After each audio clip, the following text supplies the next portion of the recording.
си? Аз съм му баща. Ти си му родител, защото си го раждал. Ето ти даже думите си приличат. Родител. Родила си го. Аз съм мъж, аз не раждам. Георги се прибира. Така. Сега, искам да му обясниш всичко нормално, без да викаш като падарин. Нали така? Защото с викани нищо не става. Да. Точно така. Нормално, с нормален тон. Добре. Добре.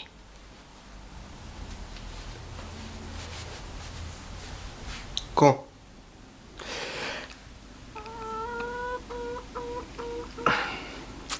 Георги, трябва да поговорим. Защо си пълен с двойки? Защо си пален с двойки, Георги? Иване, казах ти, че с викане нищо няма да постигнеш. Казвай веднага! Мазна.